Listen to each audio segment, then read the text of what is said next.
Hello everyone, welcome to machine possible IAS academy. Aspirants, మనం APSC group 2లో success అవ్వడం మాత్రమే కాదు, ఎగ్జిక్యూటివ్ పొజిషన్ అచీవ్ చేయాలి.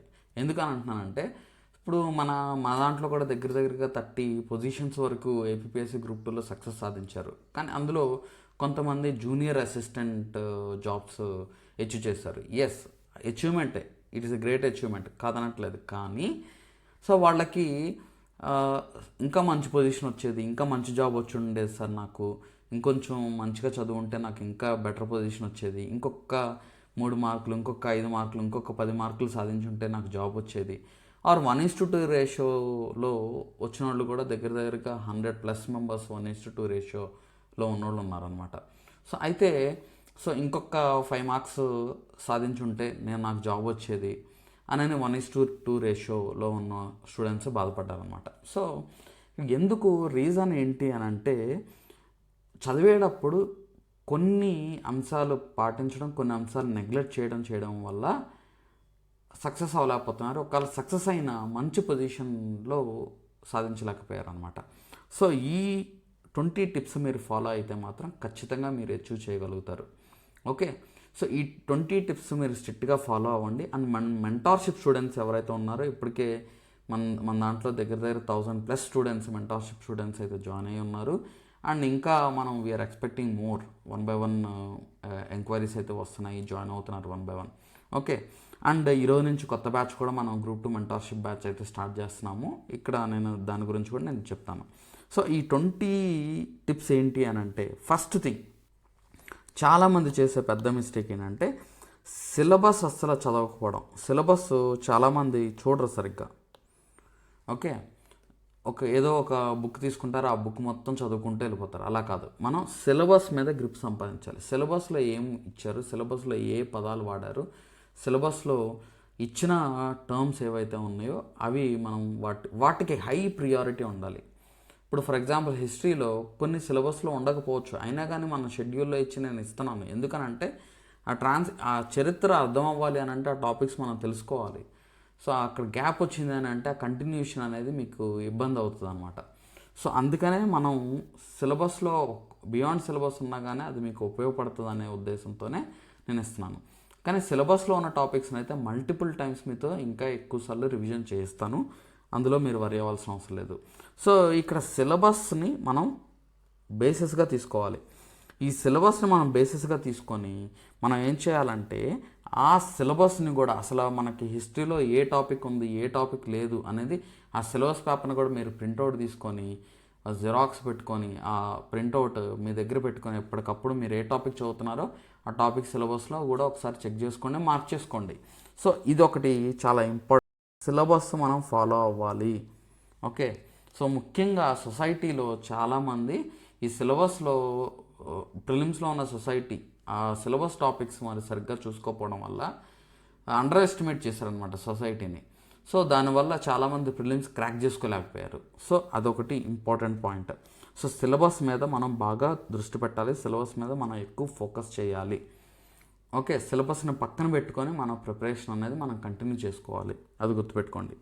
నెక్స్ట్, ఇంకొక పెద్ద మిస్టేక్, స్టూడెంట్స్ చేసే పెద్ద మిస్టేక్ ఏంటంటే, మార్కెట్లో ఒక సబ్జెక్ట్కి 2-3 పుస్తకాలు లేకపోతే 4-5 పుస్తకాలు రెఫర్ చేస్తారు. ఆ రెఫర్ చేయడం కాదు, ముందే కొని తెచ్చుకుంటారు. సో ఈ బుక్ బాగుంది, ఈ బుక్ బాగుంది, సోన్సో సార్ ఈ బుక్ బాగుంది, సోన్సో సార్ ఈ బుక్ బాగుంది అని చెప్పారు. అలా కాదండి. ఈవెన్ సివిల్ సర్వీసెస్కైనా కాంపిటేటివ్ ఎగ్జామ్స్లో టాప్ కాంపిటేటివ్ ఎగ్జామ్ అని మనం సివిల్ సర్వీసెస్ అని చెప్తాం, అవునా? సో ఈవెన్ దానికైనా కానీ మనం సిలబస్లో ఉన్న టాపిక్ని కవర్ చేయడానికి 2-3 పుస్తకాలు 4-5 పుస్తకాలు చదవలేరు. ఇప్పుడు వాళ్ళు కూడా అన్ని సిలబస్, ఇప్పుడు సివిల్స్ ప్రిపేర్ అయ్యే అభ్యర్థులు అన్ని టాపిక్స్ చదివి గుర్తుపెట్టుకోవాలి కదా. ఇప్పుడు చదవడం మాత్రమే కాదు, మీరు గుర్తుపెట్టుకోవాలి. సో అవన్నీ 10 పుస్తకాలను కొనుక్కోరు ఒకదానికి మహా అయితే 1-2 2 ఈజ్ మ్యాక్సిమం అనమాట. ఇప్పుడు ఫర్ ఎగ్జాంపుల్ సైన్స్ అండ్ టెక్నాలజీకి 2 పుస్తకాలు ఆర్ ఫస్ట్ ఒకదానికి న్యాయం చేయండి, తర్వాత ఇంకోదానికి.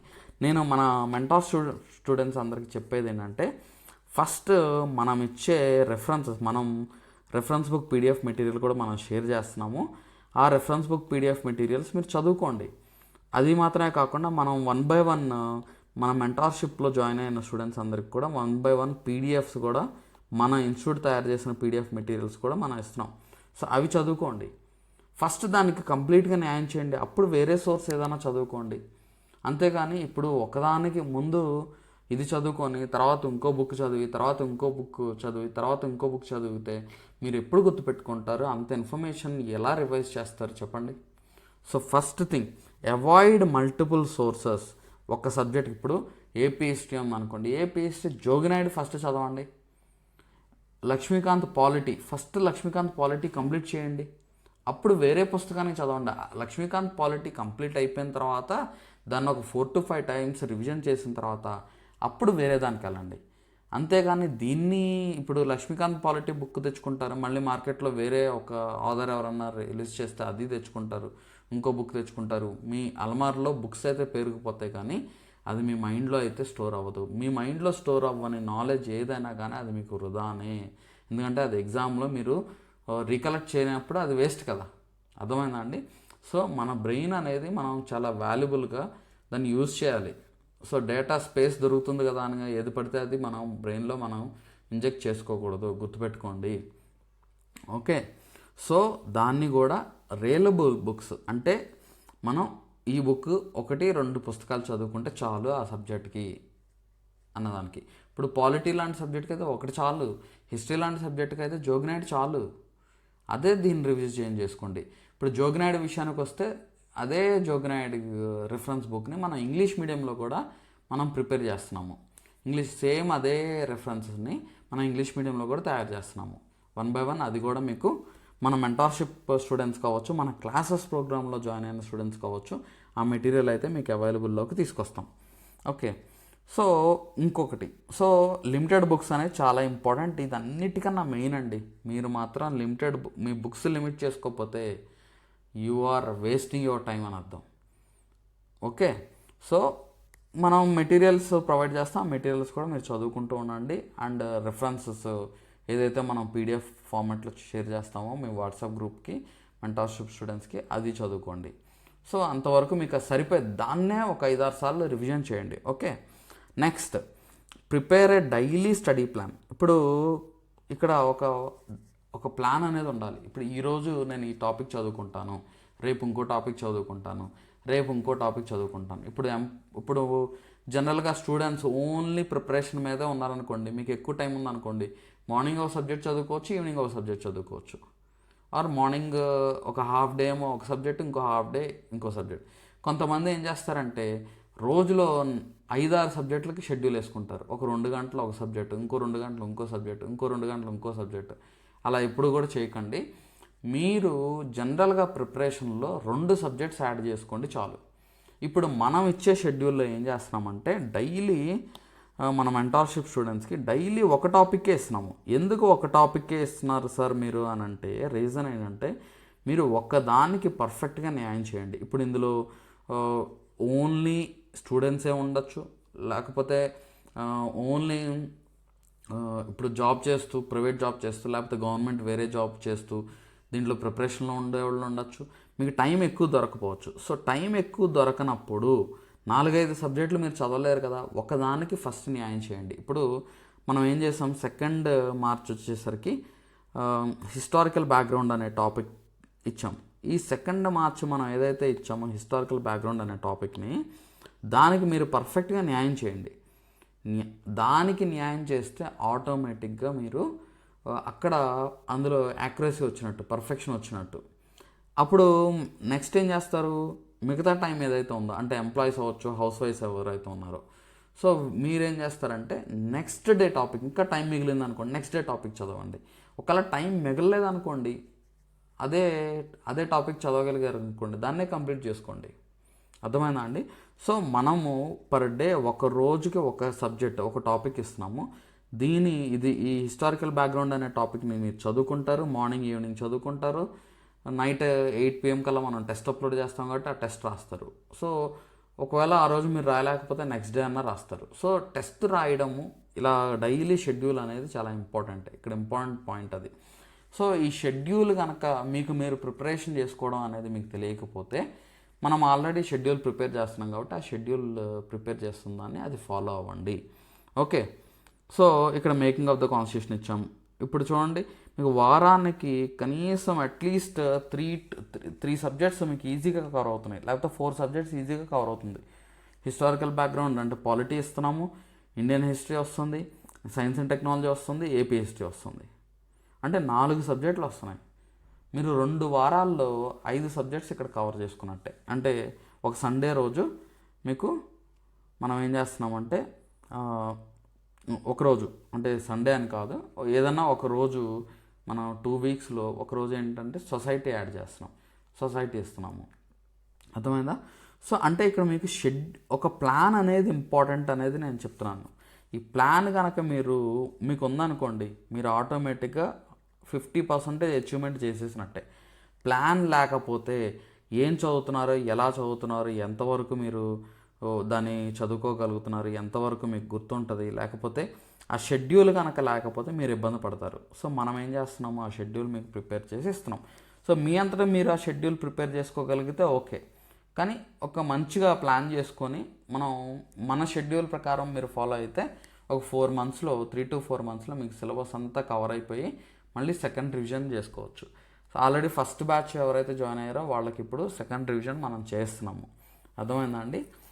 నెక్స్ట్ ఇంపార్టెంట్ థింగ్ ఏంటంటే ఆంధ్రప్రదేశ్ స్పెసిఫిక్ టాపిక్స్ మనం చదువుకోవాలి. ఆంధ్రప్రదేశ్ స్పెసిఫిక్ టాపిక్స్ మనం చదువుకోవాలి అంటే ఏపీ రిలేటెడ్ టాపిక్స్. ఇప్పుడు చాలామంది ఏం చేస్తారు అంటే ఇప్పుడు యూపీఎస్సీకి కానీ లేకపోతే ప్రిపేర్ అయ్యి ఆప్ చేసిన వాళ్ళు, లేకపోతే ఇప్పుడు ఇండియన్ హిస్టరీ మీద, లేకపోతే పాలిటీ మీద, ఇండియన్ ఎకానమీ మీద, వీటి మీద ఎక్కువ దృష్టి పెడతారు. వెరాజ్ ఏపీకి వచ్చేసరికి ఏపీ స్పెసిఫైడ్ టాపిక్స్ మీద, ఏపీ హిస్టరీ అవ్వచ్చు, ఏపీ ఎకానమీ అవ్వచ్చు, ఏపీ గవర్నమెంట్ స్కీమ్స్ అవ్వచ్చు, ఏపీ రిలేటెడ్ కరెంట్ అఫైర్స్ అవ్వచ్చు, వీటి మీద తక్కువ దృష్టి పెడతారు. ఇక్కడే వేరే వాళ్ళకి మీరు అవకాశం వదులుతున్నారు అనమాట. సో ఇక్కడ ఏం చేస్తున్నారు అని అంటే వేరే వాళ్ళు ఎవరైతే బాగా ప్రిపేర్ అవుతున్నారో వాళ్ళకి మీరు అవకాశం వదిలినట్టే. వాళ్ళు ఏం చేస్తారంటే ఏపీ మీద కూడా బాగా ఫోకస్ చేస్తారు, ఏపీ ఎకానమీ మీద, ఏపీ రిలేటెడ్ స్కీమ్స్ మీద. అక్కడ వాళ్ళు 1 మార్కు 2 మార్కులు 3 మార్కులు మీకన్నా అదనంగా స్కోర్ చేస్తే వాళ్ళకి అక్కడే అది పాయింట్ అనమాట. అంటే ఇండియా రిలేటెడ్ అంటే అదర్ సిలబస్ చదువుకుంటారు పర్ఫెక్ట్గా, దాంతోపాటు ఏపీ రిలేటెడ్ కూడా వాళ్ళు చదువుకుంటారు. సో అక్కడ వాళ్ళు ఎడిషనల్ మార్క్స్ సంపాదించుకోగలిగి మీకన్నా ఒక మెట్టు ముందుండగలుగుతున్నారు వాళ్ళు. సో మీరు కూడా ఉండాలి అని అంటే ఏపీ రిలేటెడ్ స్కీమ్స్ కానీ, లేకపోతే ఏపీ ఎకానమీ అవ్వచ్చు, ఏపీ ఎకనామిక్ సర్వే ఇంకా రిలీజ్ అవ్వలేదు, వస్తే మనం AP related AP geography book కూడా మనం రిలీజ్ చేయాలని మనం చూస్తున్నాము. సో ఆ సర్వే కోసం వెయిటింగ్ అనమాట. ఓకే, సో ఈ గవర్నమెంట్ స్కీమ్స్ అవ్వచ్చు, ప్రోగ్రామ్స్ అవ్వచ్చు, వీటన్నిటి మీద మీరు ఫోకస్ చేయండి. న్యూస్లో వచ్చింది అని అంటే అది ఊరికే దాన్ని వదిలేసేయడం కాదు. న్యూస్లో వచ్చిందంటే దాని గురించి ఎంతో కొంత ఇన్ఫర్మేషన్ అనేది గ్యాదర్ చేసుకోండి. అర్థమవుతుందా? మీరు ఈనాడు పేపర్ కనుక చదువుతుంటే అవసరమైతే ఈ ఏపీ రిలేటెడ్ టాపిక్స్, ఇప్పుడు ఇండియా మొత్తానికి నేను నోట్స్ రాయమని చెప్పను, కానీ అవసరమైతే ఏపీ రిలేటెడ్ టాపిక్స్కి మీరు నోట్స్ చేసుకోవాలనుకుంటే మీకు టైం ఉంది అని అంటే మీరు చేసుకోవచ్చు. ఓకే, నెక్స్ట్ ఇంకొకటి ఏంటంటే చాలామంది అడిగే క్వశ్చన్ ఏంటంటే, సార్ కరెంట్ అఫైర్స్ ఎన్ని మంత్స్ చదవాలి, కరెంట్ అఫైర్ ఎన్ని మంత్స్ చదివితే నేను సక్సెస్ అవుతాను? జనరల్గా ఏంటంటే మనకి ఎగ్జామ్కి 1 year ముందు కరెంట్ అఫైర్స్ మనం చదువుకోవాలి. ఇప్పుడు కొన్ని ఎగ్జామ్స్లో బియాండ్ 1 year కూడా అడిగిన సందర్భాలు ఉన్నాయి, మనం చూసాం కూడా. ఎప్పుడో క్వశ్చన్స్ కూడా తీసుకొచ్చి ఇచ్చారు, అది మనం ఏం చేయలేం, మన చేతిలో లేవు అవి. అయితే కొన్ని టాపిక్స్ అనేవి రిపీట్ అవుతూ ఉంటాయి. అంటే ఇప్పుడు ఫర్ ఎగ్జాంపుల్ పాలిటీలో 1 year బ్యాక్ ఏదన్నా ఒకటి జరిగింది అనుకోండి, మళ్ళీ అదే కాన్సెప్ట్ మీద మళ్ళీ ఏదన్నా రివైజ్ అయ్యే అవకాశం ఉంటుంది, రిపీట్ అయ్యే అవకాశం ఉంది. కాబట్టి 1 year కరెంట్ అఫైర్స్ అనేది 12 months కరెంట్ అఫైర్స్ అనేది ఇప్పటి నుంచే చదువుకోండి. ఇప్పుడు ఫర్ ఎగ్జాంపుల్ మీకు జనవరి నుంచి కరెంట్ అఫైర్స్ చదవడం అనేది మొదలెట్టండి. ఓకే, జనవరి, ఫిబ్రవరి, మార్చ్ ఇలాగా చదువుకుంటూ వెళ్ళండి. ఒకవేళ నోటిఫికేషన్ మనకి ఈలోపే వచ్చేసింది అనుకోండి, మళ్ళీ జనవరి నుంచి బ్యాక్కి ఉన్న కరెంట్ అఫైర్స్ ఏదైతే ఉందో అది మీరు చదువుకోవచ్చు. కానీ 1 year కరెంట్ అఫైర్స్ స్ట్రిక్ట్గా చదవండి. కొంతమంది ఏం చేస్తారు అని అంటే లాస్ట్లో 6 months current affairs, 1 year current affairs books release అవుతాయి కదా, అది చదువుకుంటే చాలు, అది చూసుకుందాంలే అనుకుంటారు. కానీ అలా మాత్రం ఎప్పుడు చేయకండి. అది లాస్ట్ మినిట్ రివిజన్ కోసం, అంటే రెగ్యులర్గా చదువుతున్న వాళ్ళకి అది లాస్ట్ మినిట్ రివిజన్ కోసం అది ఉపయోగపడుద్ది. అంతేగాని మీరు ఇప్పుడు కరెంట్ అఫైర్స్ టచ్ వదిలేసేసి ఎప్పుడో చదువుకుందామంటే కాదు. మీరు రెగ్యులర్గా ఈ కరెంట్ అఫైర్స్ కూడా ఫాలో అవ్వండి. ఎస్పెషల్లీ సొసైటీలో ఈ కరెంట్ అఫైర్స్ మీద, current affairs related questions, society related questions బాగా పడ్డాయి. సో అక్కడ చాలామంది దెబ్బతిన్నారు. అండ్ కరెంట్ అఫైర్స్ మీద ప్రిలిమ్స్లో బాగా టఫ్గా క్వశ్చన్స్ అడిగారు, అక్కడ చాలామంది దెబ్బతిన్నారు. సీరియస్ ఆస్పిరెంట్స్ కూడా ప్రిలిమ్స్ క్రాక్ చేసుకోలేకపోయారు అనమాట. సో కాబట్టి 1 year కరెంట్ అఫైర్స్ అనేది మనం చదువుకోవాలి. ఇప్పటి వరకు మీరు కరెంట్ అఫైర్స్ ప్రారంభం చేయకపోతే, అంటే స్టార్ట్ చేయకపోతే ఇప్పటి నుంచి చేసుకోండి. న్యూస్ పేపర్లో రోజు ఏం జరుగుతుంది అనేది ఒకసారి గమనించండి. ఇప్పుడు పాలిటీ రిలేటెడ్ రావచ్చు, ఎకానమీ రిలేటెడ్ రావచ్చు, సైన్స్ అండ్ టెక్నాలజీ రిలేటెడ్ రావచ్చు, లేకపోతే మన జాగ్రఫీ రిలేటెడ్ కరెంట్ అఫైర్స్ అవ్వచ్చు, లేకపోతే జనరల్గా other GK related current affairs అవ్వచ్చు. ఇవన్నీ కూడా మనకి exam point of view important, ప్రిలిమ్స్లోనో మెయిన్స్లోనో ఉపయోగపడతాయి.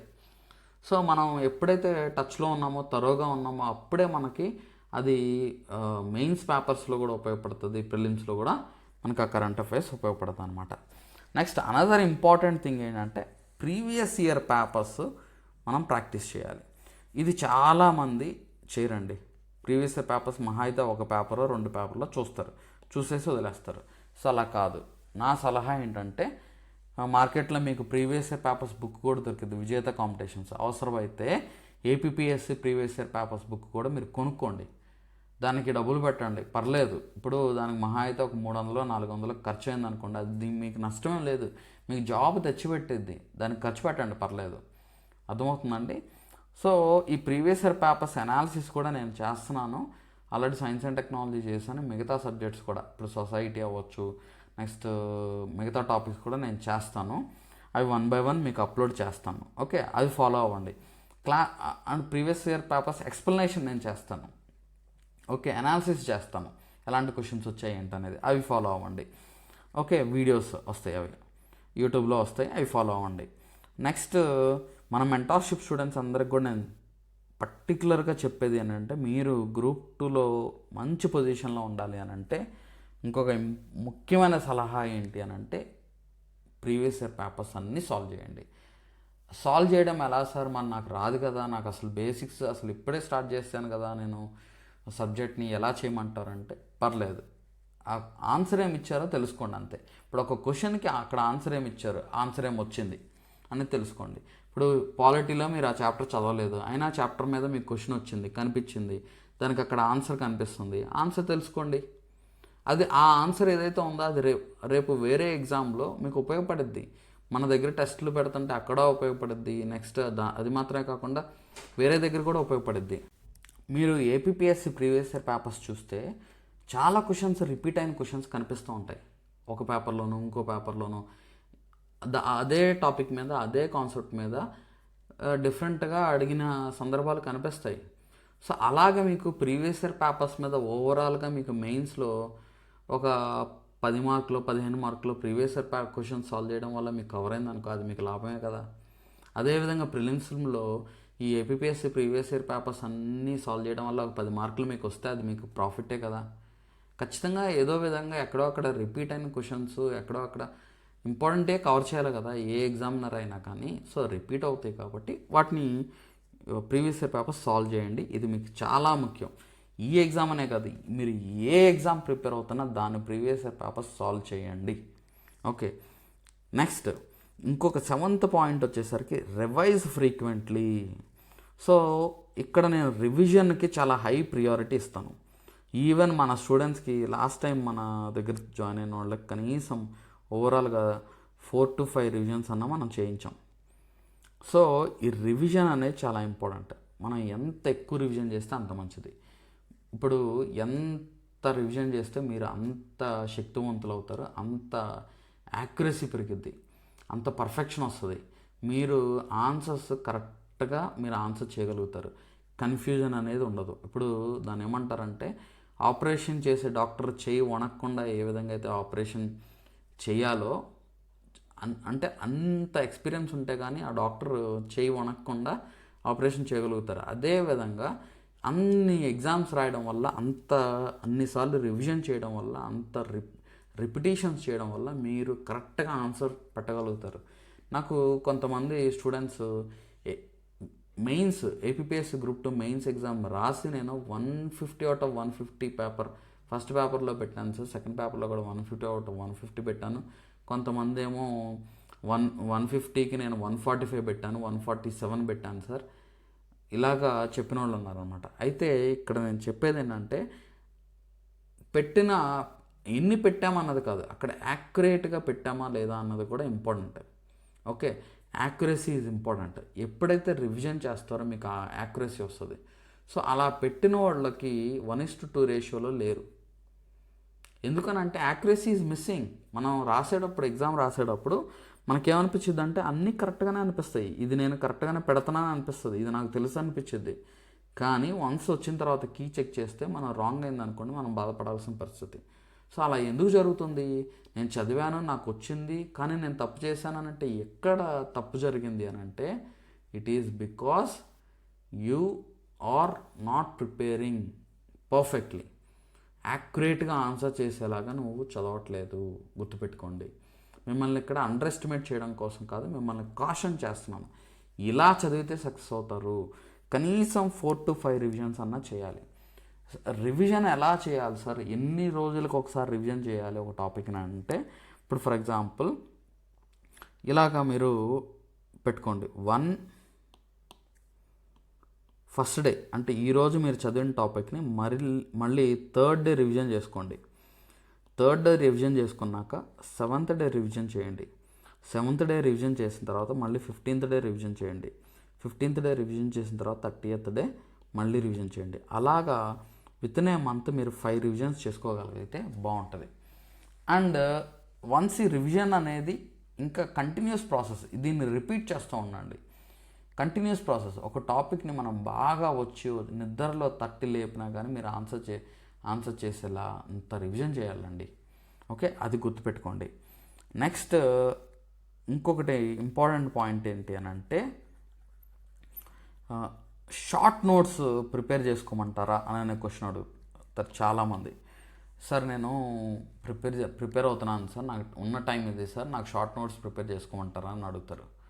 సో నేను ఇచ్చే సలహా ఏంటి అని అంటే, మీరు షార్ట్ నోట్స్ ప్రిపేర్ చేసుకుంటే మంచిదే. కానీ ఇక్కడ ఒక కండిషన్, మీరు ఫస్ట్ టైం ప్రిపేర్ అయ్యేటప్పుడే షార్ట్ నోట్స్ ప్రిపేర్ చేసుకోకండి. ఫస్ట్ టైం చదివినప్పుడే, అంటే ఈరోజే మొదటగా చదువుతున్నారు, ఆ రోజే మీరు నోట్స్ రాయడం అనేది స్టార్ట్ చేయకండి. ఇప్పుడు మనం ఆల్రెడీ మీకు సింప్లిఫైడ్ నోట్స్ ప్రిపేర్ చేసి ఇస్తున్నాం. దాంతోపాటు రెఫరెన్స్ బుక్ పీడిఎఫ్స్ కూడా షేర్ చేస్తున్నాం.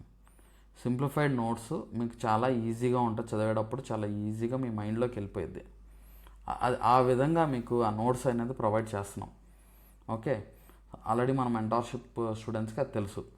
సో ఇక్కడ షార్ట్ నోట్స్ మీరు కూడా ప్రిపేర్ చేసుకోవాలి అని అంటే, నేను చెప్పే సలహా ఏంటంటే, మీరు ఈ 3 to 4 రివిజన్స్ అయిపోయాకే మీరు నోట్స్ రాసుకోవాలంటే అప్పుడు రాయండి నోట్స్, లేకపోతే రాయకండి.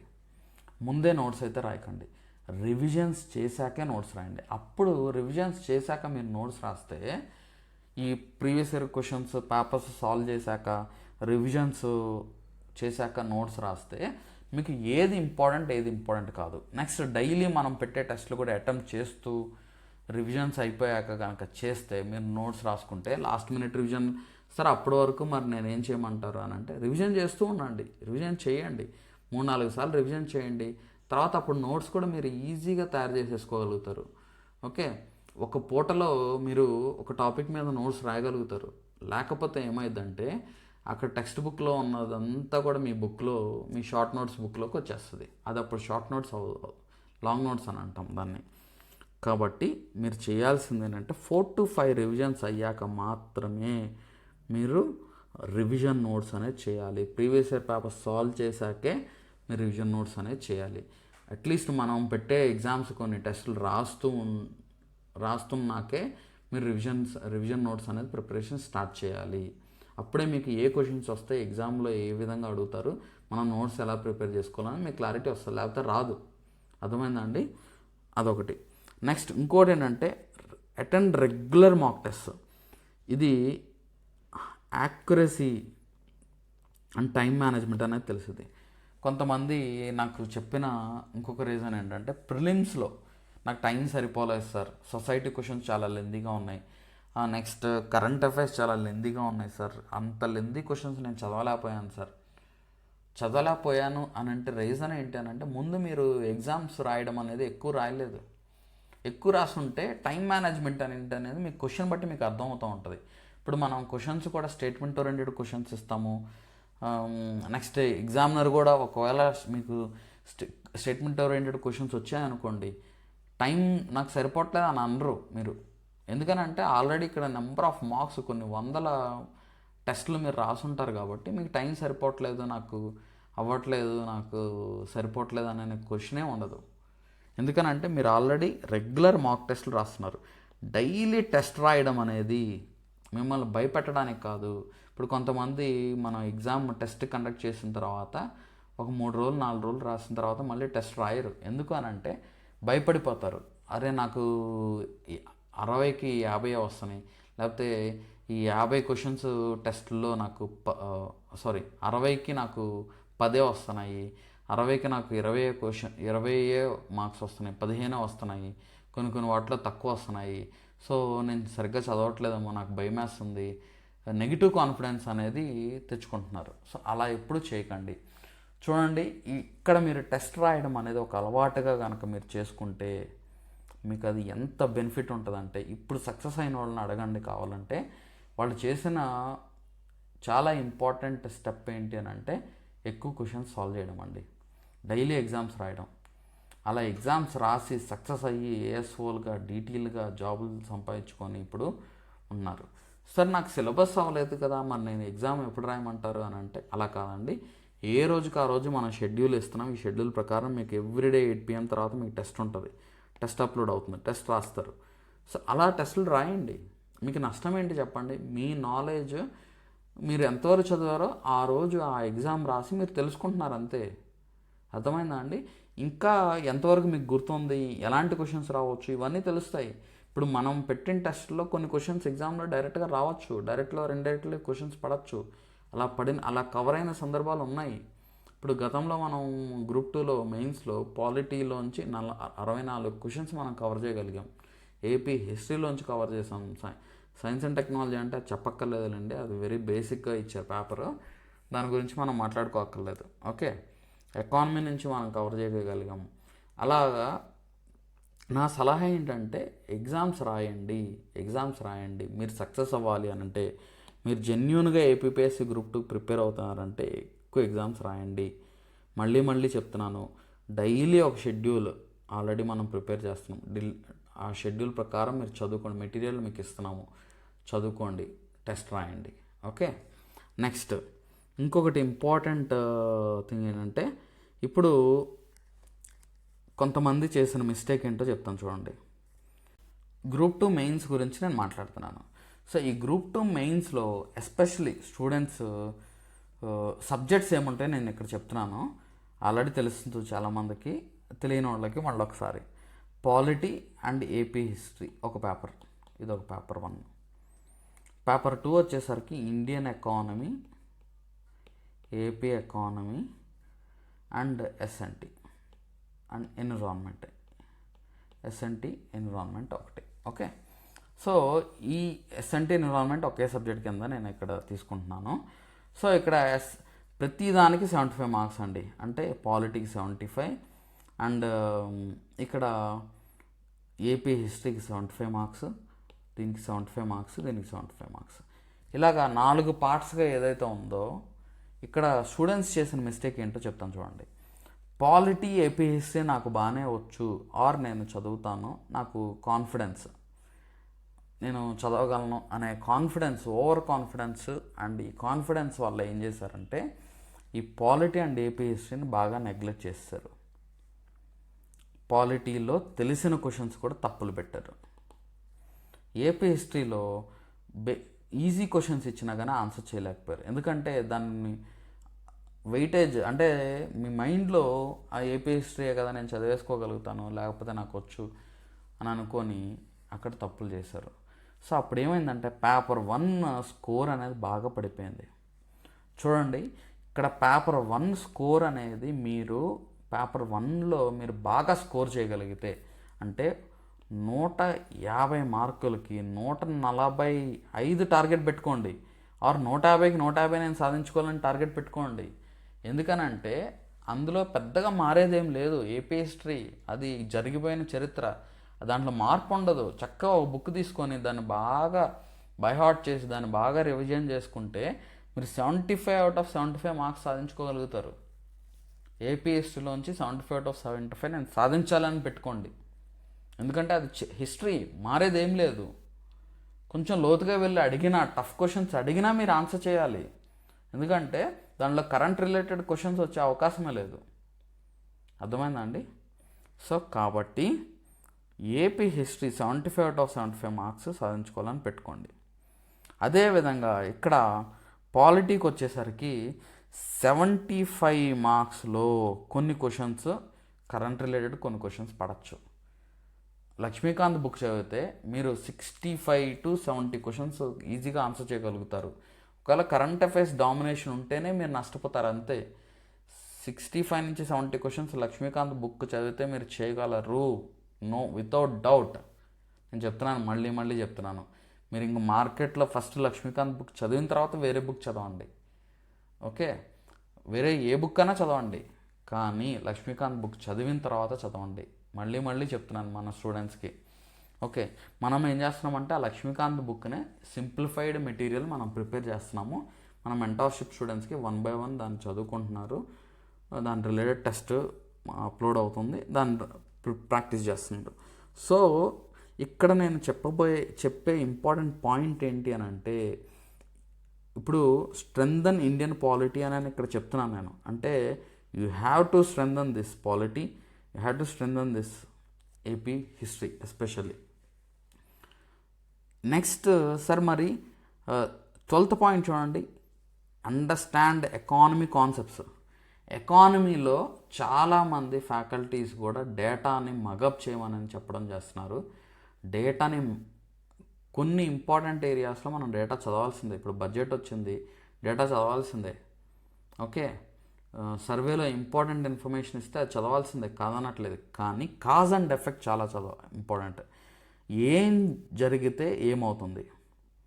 ఓకే, ఇప్పుడు ఫర్ ఎగ్జాంపుల్ ఈ వరల్డ్ వైడ్గా ఒక మార్పు వచ్చింది ఇంటర్నేషనల్గా, అప్పుడు మన ఇండియా మీద ఎటువంటి ప్రభావం పడుద్ది, మన బ్యాలెన్స్ ఆఫ్ పేమెంట్స్లో ఎటువంటి మార్పులు వస్తాయి.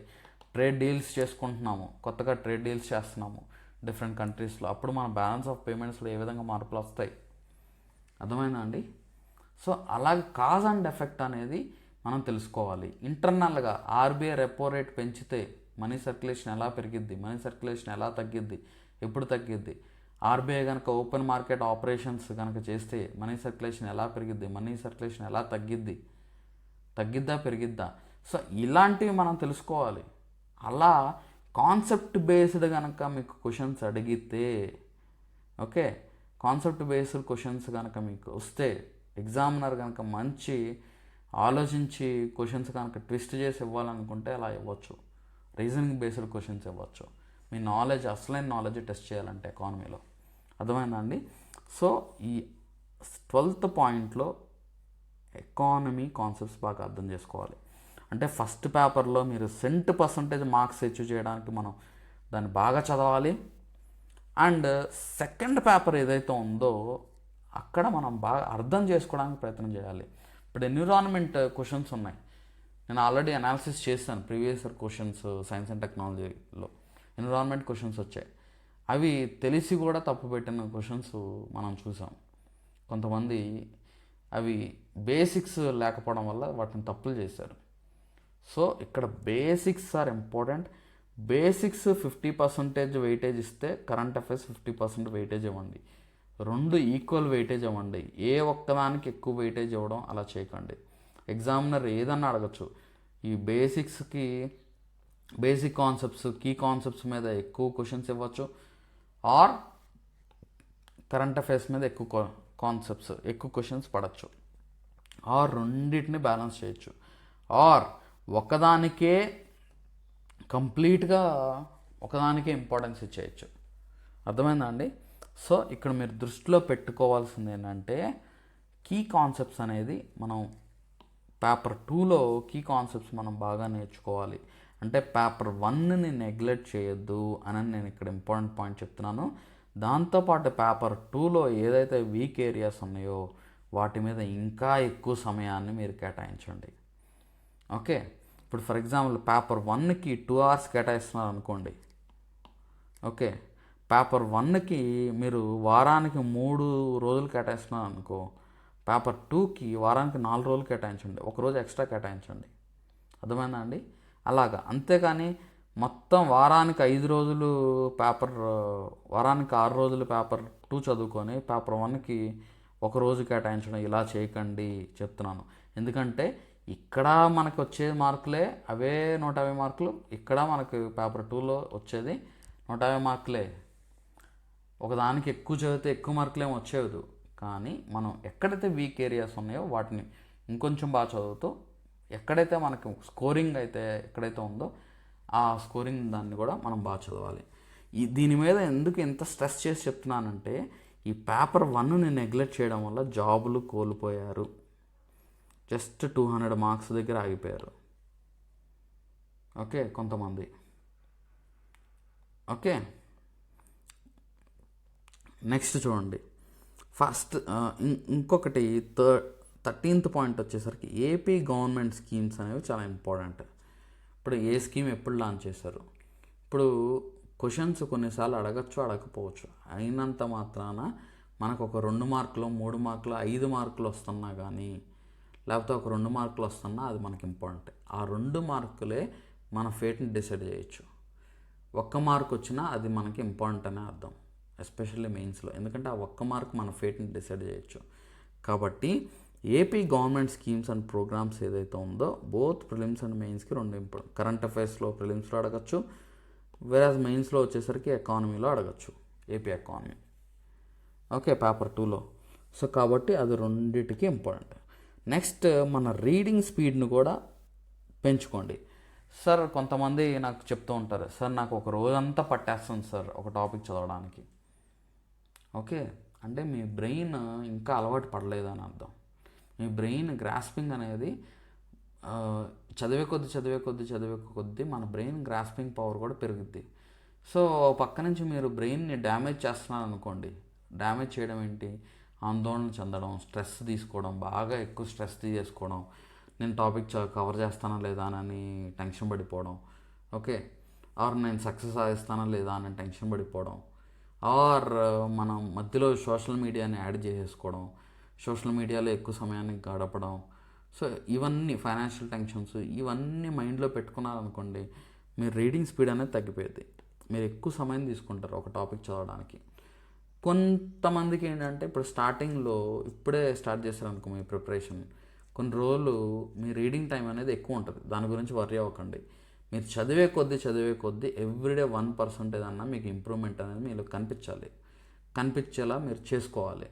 సో అలాగా మీరు రివిజన్ ఫస్ట్ ఒకసారి చదివినప్పుడు ఈజీగా ఉంటుంది, సెకండ్ రివిజన్ చేసినప్పుడు ఇంకా ఫస్ట్ ఒకసారి చదివినప్పుడు కష్టంగా ఉంటుంది, సెకండ్ టైం చదివినప్పుడు ఈజీగా ఉంటుంది, ఇంకొక థర్డ్ టైం చదివినప్పుడు ఇంకా ఈజీగా ఉంటుంది. సో మీరు చదివే కొద్దీ మీకు ఈజీ అవుతుంది. ఇంకోటి ఏంటంటే ఎవ్రీ రివిజన్ మధ్య మీరు గ్యాప్ ఎక్కువ ఇచ్చారనుకోండి, మీ చదివే టైం కూడా పెరుగుతూ ఉంటుంది. ఇప్పుడు నిన్న చదివింది ఈరోజు రివిజన్ చేసుకున్నారనుకోండి, మీరు ఫాస్ట్గా రివిజన్ చేయగలుగుతారు, ఫాస్ట్గా మీ మైండ్లో స్టోర్ చేసుకోగలుగుతారు, పర్మనెంట్గా మీ మైండ్లో స్టోర్ చేసుకోగలుగుతారు. అదే ఈరోజు చదివి మళ్ళీ ఒక నెల తర్వాత అదే టాపిక్ని మళ్ళీ చదివితే మళ్ళీ అప్పుడు కొత్తగానే ఉంటుంది. సో ఈ డిఫరెన్స్ అర్థం చేసుకోండి. నెక్స్ట్ అనదర్ ఇంపార్టెంట్ థింగ్ ఏంటంటే, నాకు చాలామంది ఎందుకు గ్రూప్ 2లో ఫెయిల్ అయ్యాము, ఎందుకు గ్రూప్ 2లో అచీవ్ చేయలేకపోయాము అని అంటే ఇదొక రీజన్ చెప్పారు. ఏంటంటే మాక్ టెస్ట్ని అనాలిసిస్ చేసుకోకపోవడం.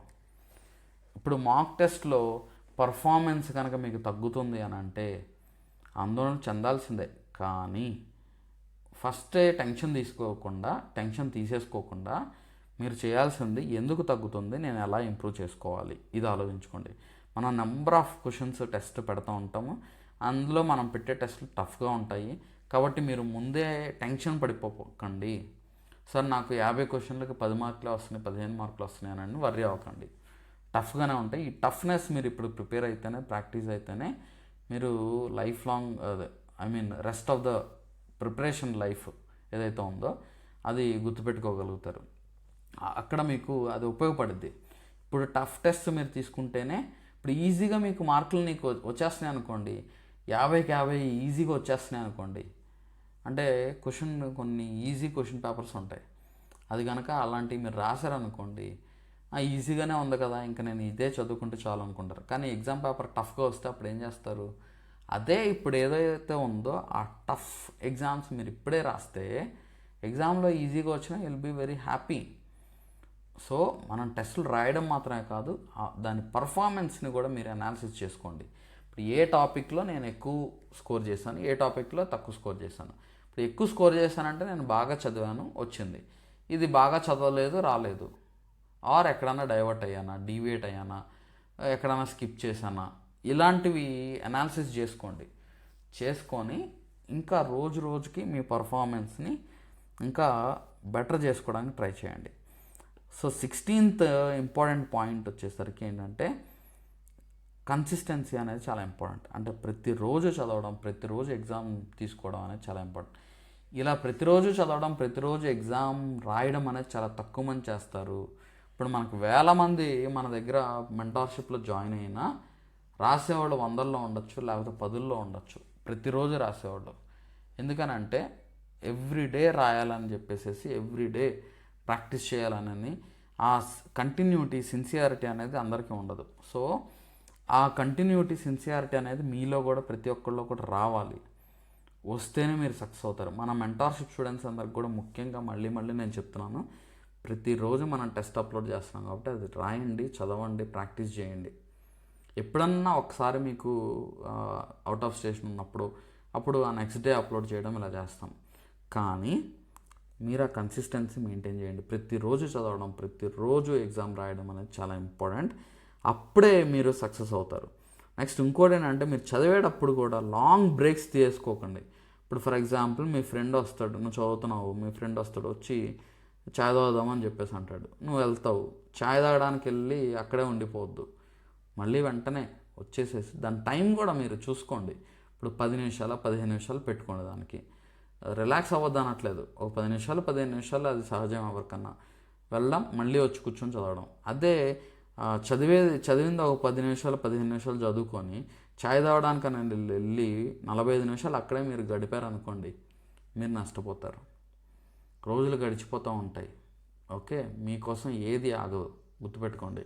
నోటిఫికేషన్స్ వస్తాయి, రిక్రూట్మెంట్ కంప్లీట్ చేస్తారు, వెళ్ళిపోతారు, కానీ మనం అక్కడే ఉన్నాము అనే ఆలోచన మాత్రం మీకు ఉండకూడదు.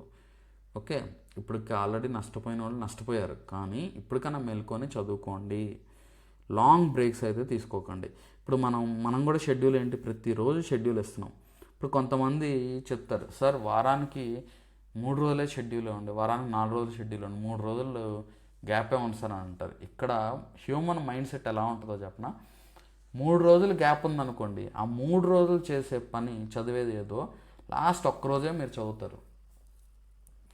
సో ఎప్పుడైతే మన మీద ఒక బర్డెన్ ఎక్కువ ఉందో అప్పుడే మీరు ఆ మార్క్ వర్క్ అయినా మీరు చేయగలుగుతారు. ఫర్ ఎగ్జాంపుల్ మీరు స్విమ్మింగ్ నేర్చుకుంటున్నారు, మీ కోచ్ ఇక్కడ నుంచి ఏ అనే పాయింట్ నుంచి బి అనే పాయింట్ వరకు రీచ్ అవ్వాలి అని అన్నారు అనుకోండి. ఒక 100 మీటర్స్ ఉందనుకోండి, ఓకే, నేర్చుకుంటున్నారు, మీరు ఇక్కడి నుంచి ఇక్కడికి రీచ్ అవ్వాలి అని టార్గెట్ ఇచ్చినప్పుడు మీరు అందులో 50% రీచ్ అయ్యారనుకోండి, ఓకే, వెల్ అండ్ గుడ్. ఒకవేళ 75% రీచ్ అయ్యారనుకోండి, well and good. Or 90% reach అయ్యారనుకోండి, గుడ్. 100% రీచ్ అయ్యారంటే వెరీ గుడ్ అనదు.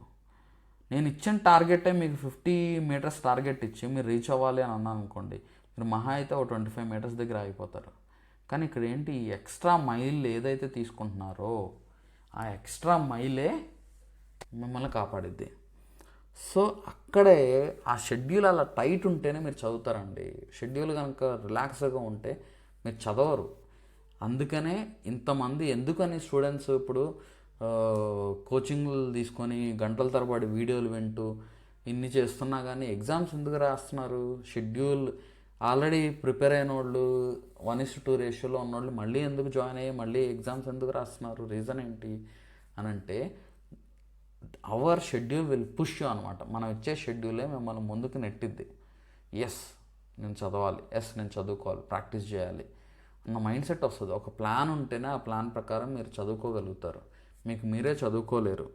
సో కన్సిస్టెన్సీ అనేది ఇక్కడ చాలా ఇంపార్టెంట్.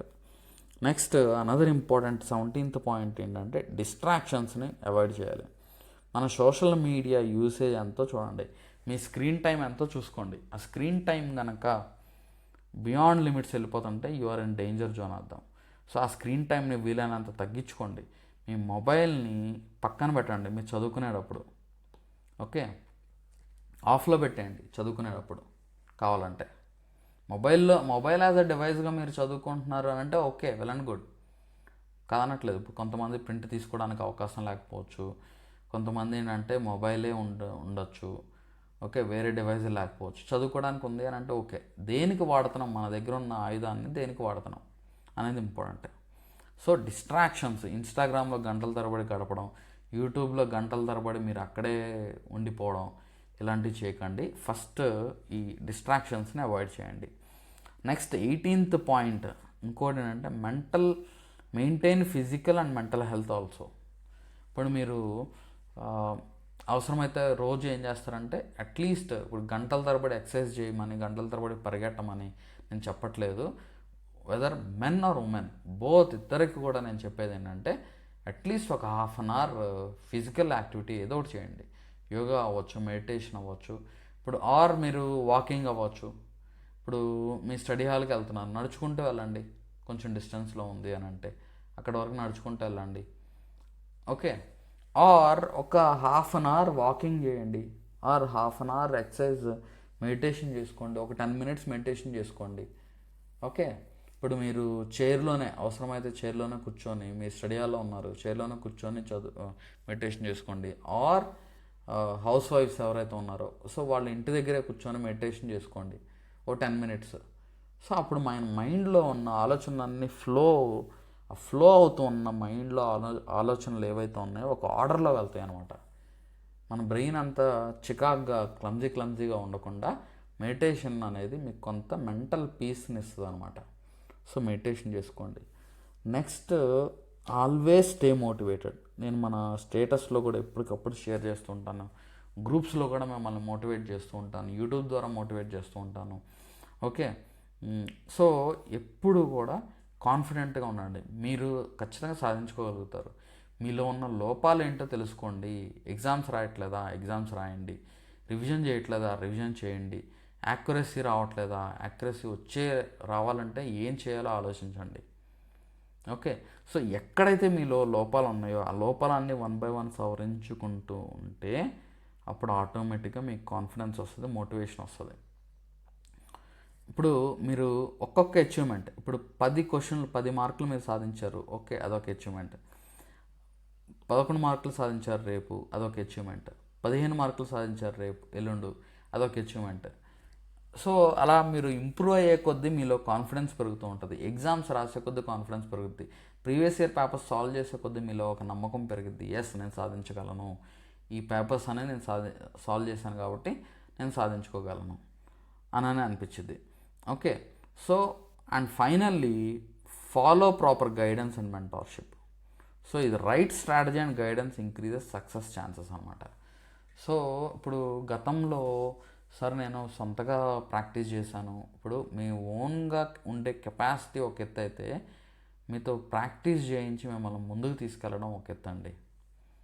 మీకున్న కెపాసిటీని మల్టిప్లై అవుతుంది, డబుల్ అవుతుంది, ట్రిపుల్ అవుతుంది if you have a proper guidance.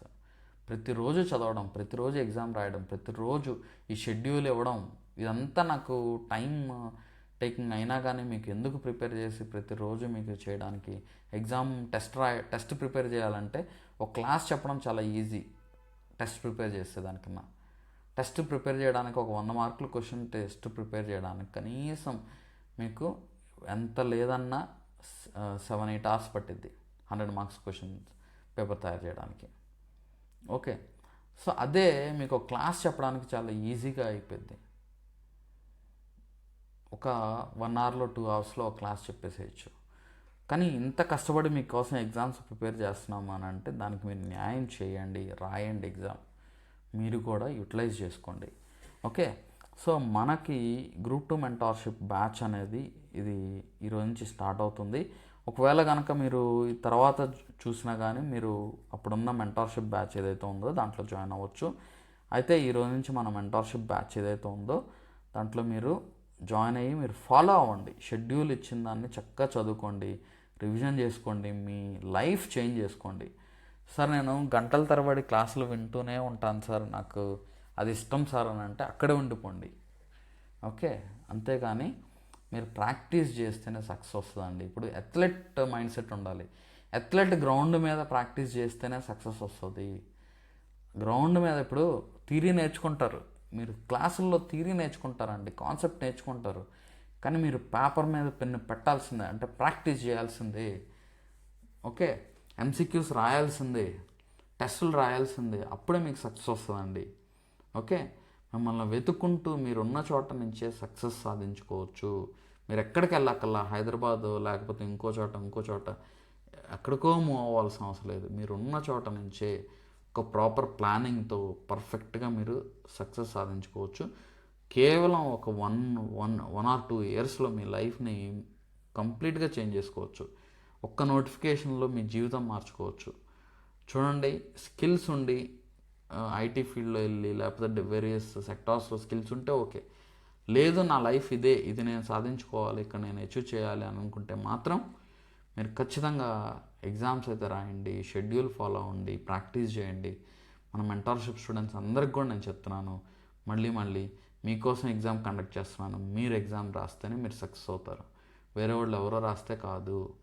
వేరే వాళ్ళకి ఎగ్జిక్యూటివ్ పొజిషన్ వచ్చింది అని అంటే మీరు కూడా ఎగ్జామ్ రాసి సాధించుకోండి. వాళ్ళు రాశారు, వాళ్ళు నెంబర్ ఆఫ్ ఎగ్జామ్స్ రాశారండి. నాకు ఎన్నో మెసేజెస్లో సార్ నేను ఈరోజు ఎగ్జామ్ రాస్తాను, నాకు ఈరోజు ఈ క్వశ్చన్లో డౌట్ ఉంది అని నాకు పెట్టిన సందర్భాలు ఉన్నాయి. సో కాబట్టి చెప్తున్నాను, రాశారు కాబట్టి అచీవ్ చేసుకోగలిగారు, మీరు కూడా రాయండి, మీరు కూడా అచీవ్ చేసుకోగలుగుతారు. Okay, so all the best.